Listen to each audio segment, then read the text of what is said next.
वाव shorts में आपका एक बार फिर स्वागत है। जैसा कि आप सभी जानते हैं, कार्तिक का मास चल रहा है। कार्तिक मास में तुलसी का विशेष महत्व है।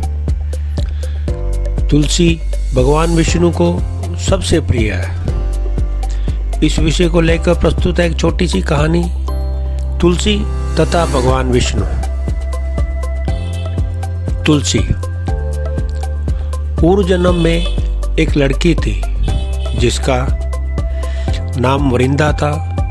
राक्षस कुल में उसका जन्म हुआ था।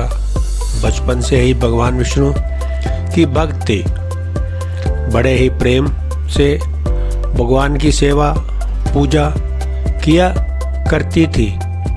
जब वह बड़ी हुई तो उनका विवाह राक्षस कुल में दानव राज जलंधर से हो गया। जलंधर समुद्र से उत्पन्न हुआ था। वृंदा बड़ी ही पवित्रता स्त्री थी। सदा अपने पति की सेवा किया करती थी। एक बार देवताओं और दानवों में युद्ध हुआ। जब जलंधर युद्ध पर जाने लगे तो वृंदा ने कहा, स्वामी आप युद्ध पर जा रहे हैं, आप जब तक युद्ध में रहेंगे मैं पूजा में बैठकर आपकी जीत के लिए अनुसंधान करूंगी, और जब तक आप वापस नहीं आ जाते मैं अपना संकल्प नहीं छोड़ूंगी। जलंधर तो युद्ध में चले गए और वृंदा व्रत का संकल्प लेकर पूजा में बैठ गई। उनके व्रत के प्रभाव से देवता भी जलंधर को ना जीत सके। सारे देवता जब हारने लगे तो विष्णु जी के पास गए। सबने भगवान से प्रार्थना की तो भगवान कहने लगे कि वृंदा मेरी परम भक्त है, मैं उसके साथ छल नहीं कर सकता।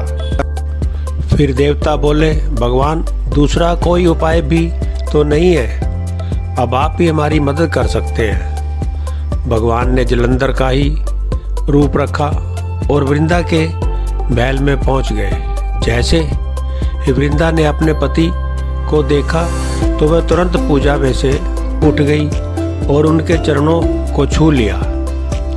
जैसे ही उसका संकल्प टूटा, युद्ध में देवताओं ने जलंधर को मार दिया और उसका सिर काटकर अलग कर दिया।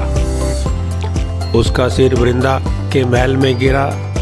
जब वृंदा ने देखा कि मेरे पति का सिर तो कटा पड़ा है, तो फिर ये जो मेरे सामने खड़े हैं यह कौन है? उन्होंने पूछा, आप कौन हो जिसका स्पर्श मैंने किया? तब भगवान अपने रूप में आ गए पर वह कुछ ना बोले। वृंदा सारी बात समझ गई।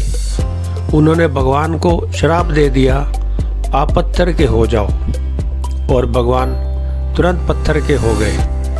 सभी देवता हाहाकार करने लगे। लक्ष्मी जी रोने लगी और प्रार्थना करने लगे। तब वृंदा जी ने भगवान को वापस वैसा ही कर दिया और अपने पति का सिर लेकर वह सती हो गई। उसकी राख से एक पौधा निकला। तब भगवान विष्णु जी ने कहा, आज से इसका नाम तुलसी है और मेरा एक रूप इस पत्थर के रूप में रहेगा, जिसे शालिग्राम के नाम से तुलसी जी के साथ ही पूजा जाएगा, और मैं बिना तुलसी जी के भोग स्वीकार नहीं करूंगा।